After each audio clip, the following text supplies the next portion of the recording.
Lixa Harargee Aanaa Shanan Dhuugoo Lukkeeleen Bilchiginnaa deeggartoota waraana bilisummaa Oromoo jechuun uummata reebuuf doorsisuutti fufan jaalii rangameessaa akkattaa nutti isiniif dhiyeessiti. Sirni Oromummaa hadheeffatee mormu loltootaaf ergamtoota isaa Oromiyaa bakkoota adda addaatti bobbaasuun duula duguggaa sanyii, saamicha, reebichaaf manneen hawaasaa gubuun ilmaan qotee bulaa Oromoo manaa gadi baasee badii tokko malee dararaa hamaa irraan gahaa kan jiran Lixa Harargee Aanaa Shanan Dhuugootti deeggartoota waraana bilisummaa Oromooti jechuun uummata reebuu fi doorsisuu itti fufanii jiraachuun himame. Ona Shanan Dhuugoo Araddaa Balaa Buqqis jedhamu keessatti lukkeeleen bilxiginnaa maqaan isaanii Shaamuu Mahammad Ahimedee, Aliyyi Ahmed Gifaatii fi Shaafii kanneen jedhaman uummata garmalee reebuu fi doorsisaa jiraachuu jiraattonni gandichaa dubbatan. Onuma kana Araddaa Haqaan jiraataa jedhamu keessaa immoo ergamtoonni bilxiginnaa kun adoolessa 18-19-2024 waltajjii hawaasa gandichaa waamuun namoota sabboontota ta'an xumura waltajjiitti boodattan bisanii isin deeggartoota waraana bilisummaa Oromooti jechuun namoota hedduu garmalee reebuu fi doorsisuun dararaa ulfaataa irraan ga'aniiru. Namoota afan immoo qarshii hanga fedhan gaafachuu fi reebaa kan jiran ta'uun caasaan PP maqaan isaa Huseen jedhamu ammoo addatti jiraatota gandichaa irratti dararaa hamaa raawwachaa kan jiru ta'uun namoonni itti dhiyeenyaan beekan arraata biyyoolessa Oromiyaatti himanii jiru. Godina Horroo Guduruu Wallaggaa Guduruu waraanni PP dhuganii machaa'uun hawaasni nagaarra miidhaa qaama ulfaataa dhaqqabsiisuun himame. Jaalii Rubbuu dhugaa akkattaa nutti isiniif dhiyeessiti. Saayinsii waraanaa kan hin beekne waadaa uummataaf galan kan hin eegnee fi naasuu tokkollee uummata Oromoof kan hin qabne waraanni Impaayera Itoophiyaa goleewwan Oromiyaa adda addaatti gochaa waraanummaan hin eeyyamne ilmaan Oromoo dhiiraa fi dhalaa osoo hin jenne uummata cufarratti dararaa ulfaataa qaqqabsiisaa jira. Haaluma kanaan godina Horroo Guduruu Wallaggaa Aanaa Guduruutti waraanni Impaayera Itoophiyaa dhugaatii nama macheessu dhuganii machaa'uun namoota sadiirra miidhaa qaamaa ulfaataa qaqqabsiisuun himameera.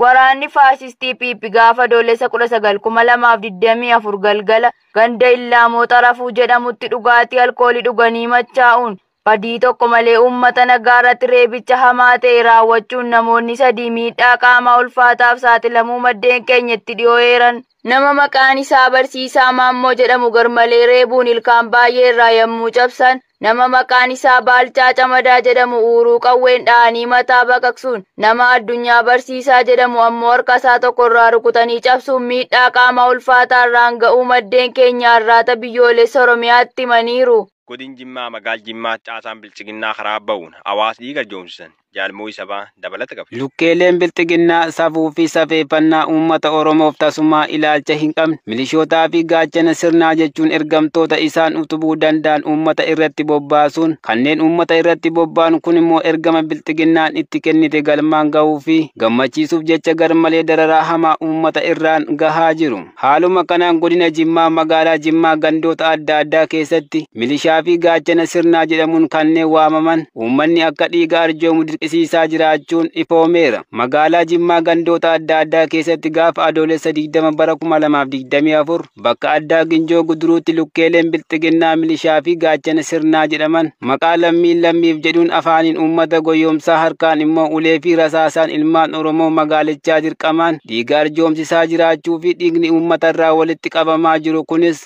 gargaarsa eenyuuf akka oolu qabatamaan wanti adda bahee hin jirredha jedhu jiraattonni. Dhiiga keenya kennina malee yeroo hawaasni keenya dhukkubsatu Finfinnee malee hin jiru. Nuti gosa dhiigaa kana hin qabnuu fi nama barbaadadhaa jechuun nurratti qoosu. Yeroo fedhanii fi dantaa isaaniitti ammoo gargaarsa lubbuu baraaruu jedhuun kan dirqisiisanii nu irraa fuudhuu jedhaniiru. Lixa Wallaggaa Nabigii keessa saamichi loltoota sirnichaan hawaasa irra raawwatamu cimeetti fufe jaalbilisa sabaa dabalata qabu. Lola woboon guutuu Oromiyaa keessatti gaggeessaa jiru itti hammaachuun sirnichi rakkoo hanqina baajetaa fi siyaasaa keessa galuun dadhabina waraana isaanii mudateef akkasuma hanqina hooggansaan maallaqa baajeta garaagaraaf qoodame dirree lolaatti deebisuun xumuratee rakkachaa kan jiru. Fuula addunyaa fi hawaasaa dhoksuuf hawaasichumatti deebisuun saamaa jiraachuun kan beekamudha. Bifuma kanaan sirni bulguun Impaayeratti dilbata kaleessaa adoolessa 21/2024 irraa eegaluun Lixa Wallaggaa Aanaa Beegii ganda Laaloo Nooraa keessatti hospitaala ijaarree isiniif xumurree jirra jechuun bakka itti ilmaan Oromoo dhibee busaan dhukkubee mana tokko keessa namni 2 fi isaa ol wal faana du'aa jirutti rakkoo hawaasichaaf furmaata osoo hin keenyee fi mana qoricha kollee keessatti hin argamne isiniif eebbisiifne jechuun maallaqa irraa guuraa jiraachuu dubbatan. Gochi hammeenyaa mooraa sirnichaa keessatti raawwatamaa jiru kun qawwee of harkaa qabanitti fayyadamuun Aanaa Beegii ganda Laaloo Nooraa keessa labuun manneen amantii hunda masjiidaa fi waldaa kiristaanaa damee garaagaraa achitti argamu irraa qarshii 15,000 dirqamaan irraa saamaa jiru.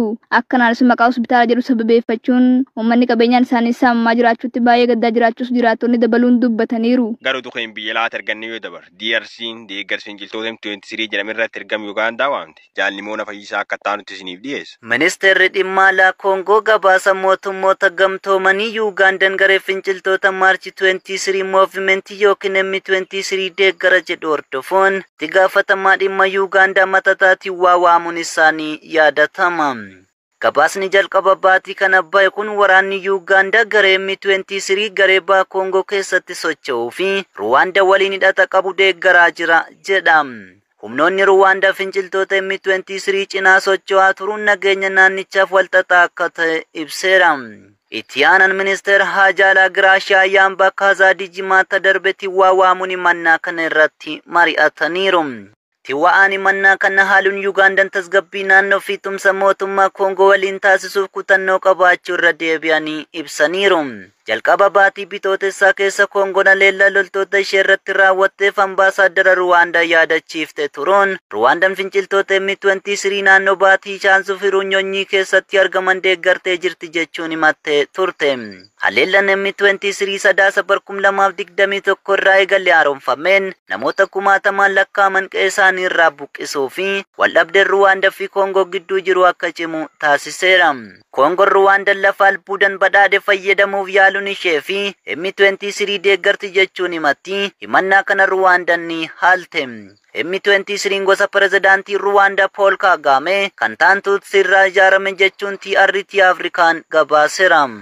Faashisti PP manneen jiraatota godin Kibilitti shagaraana qarsa maallima keessa diigam gar magaalaa faamuun beekam. Jaalir Budugaa akka taanutti isiniif dhiyeesse. Bilchiginnaan aantummaa fi aangoo isaatiif haala amansiisaa uummachuuf jecha akka waan sabaaf qabsaa'u osoo guyyuu miidiyaan bahee ololuu waraanni sirnicha Oromiyaatti bobbaase maatii qabsaa'otaa fi namoota hariiroo waboo qabu jedhee shakkii irraa qabu jalaa jireenya isaanii mancaasuu jabeesseera.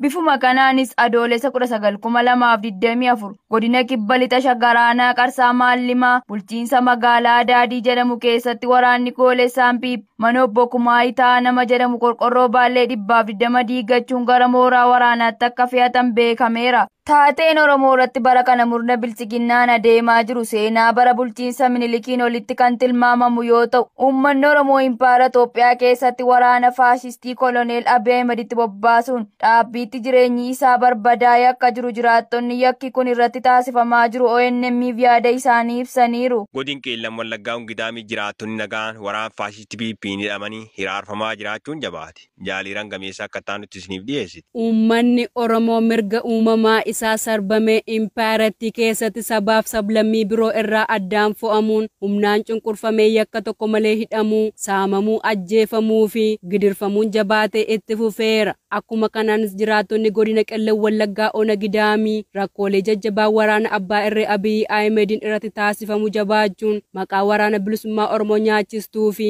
hariiroo waliin uumtanii jirtuun dhiiraaf dhalaan manneen hidhaatti jumlaan guuramanii jiraachuu jiraattonni dubbatu. Aanaa Gidaamii ganda Alam jedhamu keessaa namoota maqaan isaanii Ashannaa fi Immiruu, Seenaa Immiruu, Malkaamuu Bulii Abbaa Maatii, Kaasa'uun Gaaddisaa Abbaa Maatii fi Aadde Roomaanee Malataa haadha maatii nama ijoollee ja'a qaban yakka tokko malee qe'ee fi qabeenyaa isaanii irraa waraana murna PP'n butamuun manneen hidhaatti darbatamanii hiraarfamaa jiru. Dabalataanis rakkooleen haalaan jabaan hawaasa onichaa gandoota adda addaa keessatti waraana murna PP'n saamicha, godaansaa fi reebicha jiraattota irratti taasifamaa jiraachuus itti dabaluun jiraattonni arraata biyyoolessa Oromiyaatti himaniiru. Barattoota Yuunivarsiitii Amboo qormaata biyyoolessa 12ffaa marsa lammaffaaf qoramaa turan irratti hidhaaf reebicha maal raawwatama? Jaalkenna sabaa dabalata qaba. Saayinsii waraanaa fi hooda uummata Oromoo kan hin beekne uummata Oromoo irratti bobbaafamuun duula duguggaa sanyii labsee dararaa hamaa qaqqabsiisaa kan jiru waraanni faashistii Empaayera Itoophiyaa barattoota Yuunivarsiitii Ambootti qormaata kutaa 12ffaa marsaa lammaffaa qoramuudhaaf gara mooraa Yuunivarsiitii Amboo turan irratti hidhaa fi reebichi hamaa ta'e irratti raawwachuu maddeen keenya eeranii jiru. Akka maddeen keenya jedhanitti barattoonni qorumsa biyyoolessaa qoramuudhaaf gara mooraa Yuunivarsiitii yuunivarsiitichaa turan erga qormaata goolabaniin booda dhaadannoolee adda addaa dhageessisuun dhiittaa mirga namoomaa ilmaan Oromoo irra gahaa jiru yommuu balaaleffatanii fi waraanni bilisummaa Oromoo wabii uummata Oromoo akka ta'e hoggaa lallaban murnoonni baltsagannaa kanneen empaayera Itoophiyaa leellisanii fi tiksan barattoota kana jala bu'uun hordofanii barattoota hedduu hidhuu fi reebicha hammaataa irraan gahuu maddeen ibsan. Barattoota yuunivarsiitii Ambooti qormaata kutaa 12ffaa saayinsii uumamaan marsaa 2ffaa fudhatan kanneen barattoota godina Horroo Guduruu Wallaggaa ta'an karatti konkolaataa irraa buusuun barattoota hedduu ukkaamsanii hidhatti darbatanii jiraachuu fi hedduun immoo bakka buuteen isaanii dhaabamuu maddeen keenya dabaluun har'aata biyyoolessa Oromiyaaf ifoomsaniiru. Godin Gujii Baana Gooroo Doolaa murnoonni bilchiginnaa maatii qabsaa'ota manidhaa guuruurraan kan ka'e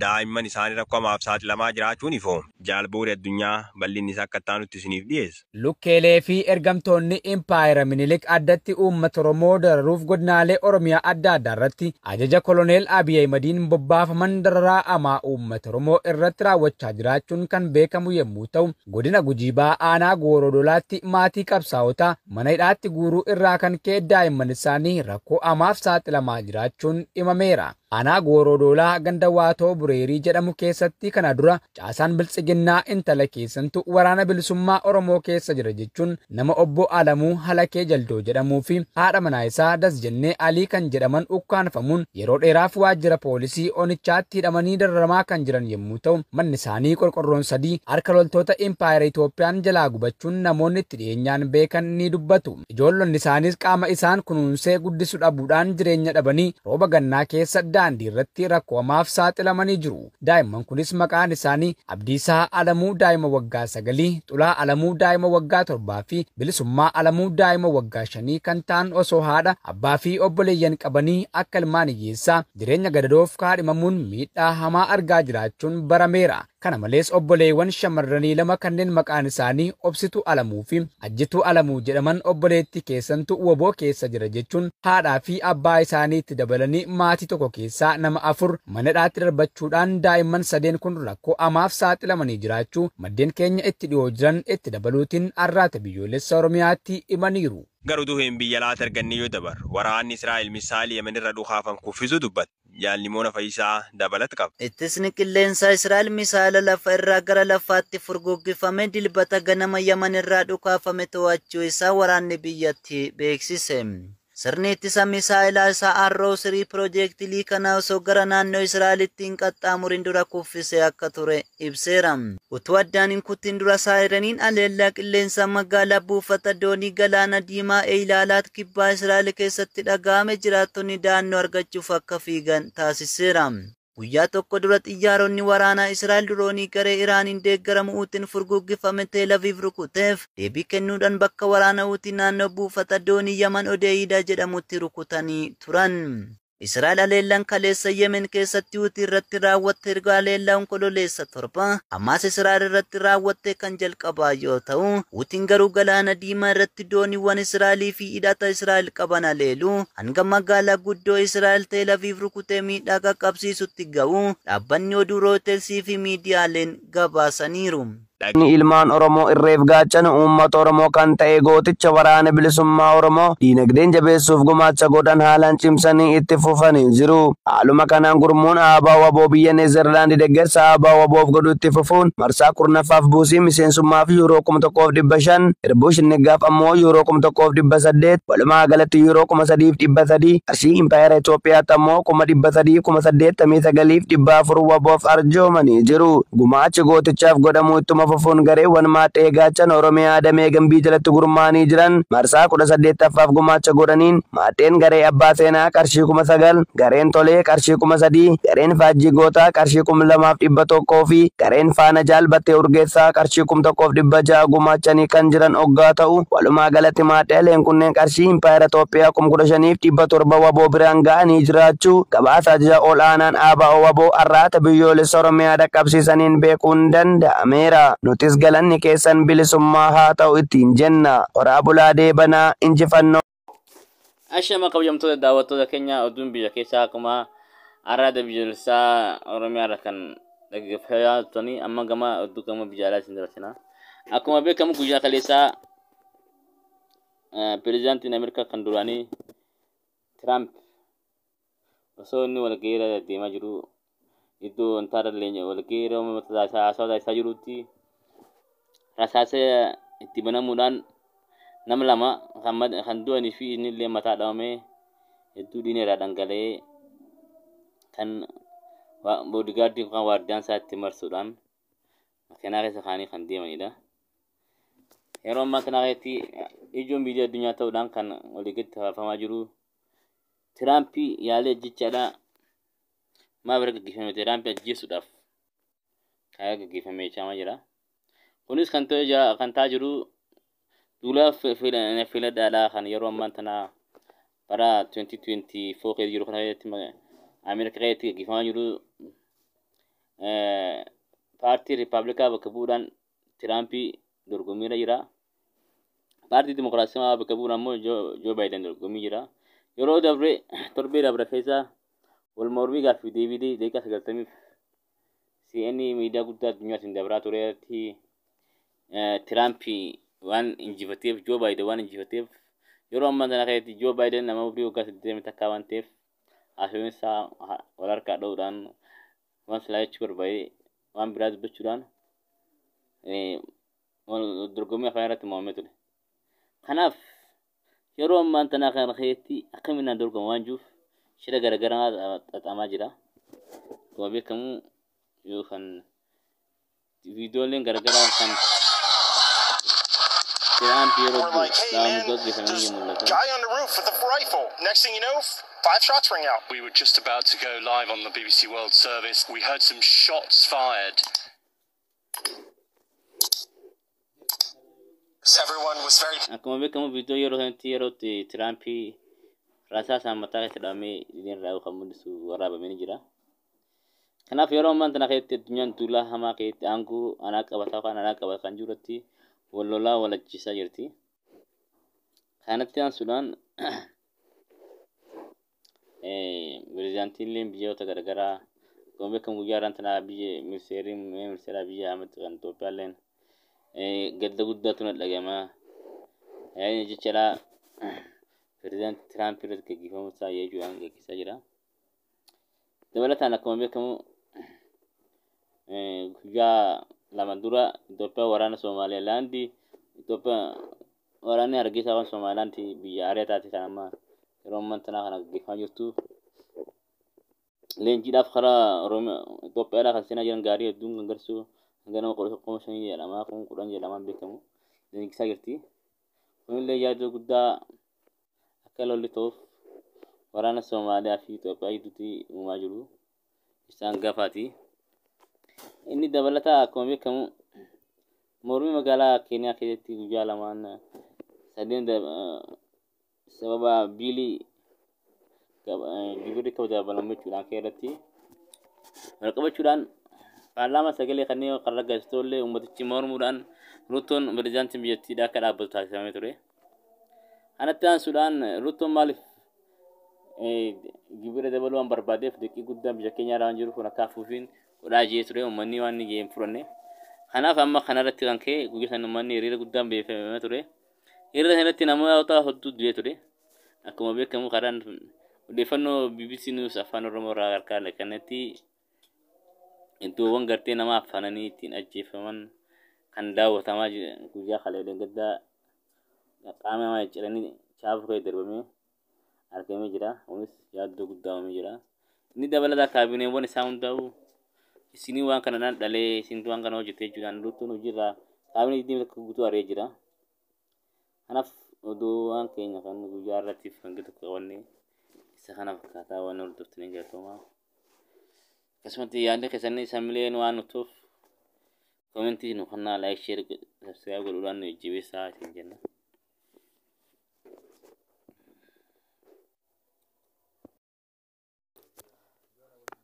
Ashama kabajamtoota daawwattoota keenya oduun karaa maddeen BBC Afaan Oromoo irraa arganne kan amma dhageessan kana kanatti aansuudhaan oolmaa waboo guyyaa irraan tanaa qabanne isin dhiyaanna.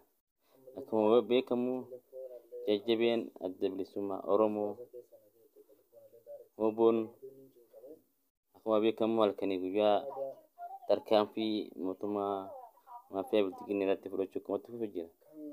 Akkuma beekamu guyyoota irraa magaalaa adda addaa keessatti Shawaa Lixaa, Wallagga Lixaa, Kaaba Shaggar fi iddoo garaagaraatti oboon bifa addaatiin mootummaa maafiyaa irratti tarkaanfii addaa fudhachuudhaan injifannoo guyyaa irraan guyyatti galmeessaa jira. Kanaaf yeroo ammaan tanaa oboon keenya injifannoo garaagaraa galmeessaa waan jiruuf qeerroof qarreen keenya kan iddoo garaagaraa jirru gama barbaachisuun kan biyya alaa jirtus gama maallaqaatiin kan biyya keessa jirtus humnaan yaadaan itti makamuudhaan gama hundaanuu itti makamnee oboo keenya guddisnu. Oromiyaan kan bilisoomtuun oboo qofaan karaan Oromoon ittiin bilisoomtu gama gaachana sabaa waraana adda bilisummaa Oromoo qofaan kan Oromoon bilisoomtu.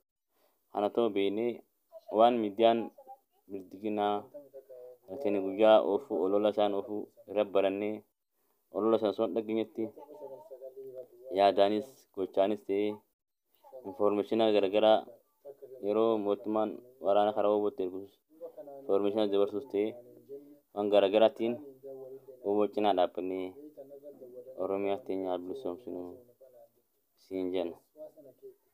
Akkuma beekamu yeroo ammaan tanaa gareen Irbush Shinyigaadhaa qabsoo finiinsee galmaan gahaa jira. Kanaaf Oromoon iddoo garaagaraa jirtu martinuu gaachana sabaa oboo wajjin Oromiyaan bilisoomsinu.